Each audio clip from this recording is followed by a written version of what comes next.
സൂത്രൻ. താനാണോ അമ്പടൻ പുലി? അതെ, അമ്പുകൾ ഉണ്ടാക്കുന്നതിൽ സ്പെഷ്യലിസ്റ്റാ. ഹിഹിഹി. എങ്കിൽ ഒരു 25 അമ്പ് വേണം, പെട്ടെന്ന് വേണം. ഉപയോഗിക്കുമ്പോ ഇത് ഒടിയുമോ? മര്യാദയ്ക്ക് ഉപയോഗിച്ചാൽ ഒടിയില്ല. മര്യാദയും മര്യാദക്കേടുമൊക്കെ ഞാൻ തീരുമാനിക്കും. ഇതിൽ ഒരെണ്ണം ഒടിഞ്ഞാലുണ്ടല്ലോ തന്നെ ഞാൻ ഈ അമ്പിൽ കോർക്കും. അതാരോ? ആവോ, എനിക്കറിയില്ല. അമ്പിൽ ഏതോ ഒരെണ്ണം ഒടിഞ്ഞാൽ പ്രശ്നമാണെന്ന് പറഞ്ഞല്ലോ. ഏതോ ഒരെണ്ണമല്ല, ഏത് അമ്പൊടിഞ്ഞാലും പ്രശ്നമാ.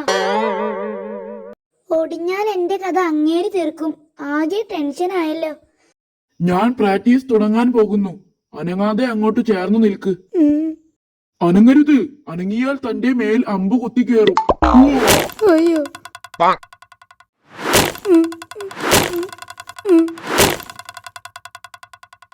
അമ്മേ, കൈവിട്ട കളിയാ. നമുക്ക് തടഞ്ഞാലോ? വേണ്ട, അങ്ങോട്ട് ചെല്ലുന്നത് റിസ്കാ. സൂത്രോ. ശരി വന്നു. കൂട്ടുകാരനായാൽ ഇങ്ങനെ വേണം. കണ്ടോ, ഇതാണ് യഥാർത്ഥ ഫ്രണ്ട്ഷിപ്പ്. ഇറങ്ങി വാടോ, തല പോണ കേസാ ഇത്. ഹാവു, താനെങ്കിലും വന്നല്ലോ എന്നെ രക്ഷിക്കാൻ. തന്നെ രക്ഷിക്കാനോ? താൻ ഇതിനകത്ത് കയറി നിന്ന് അമ്പെങ്ങാനും ഒടിഞ്ഞാൽ ആ പാവം അമ്പടന്റെ കാര്യം കുഴപ്പത്തിലാവും, അറിയാമോ?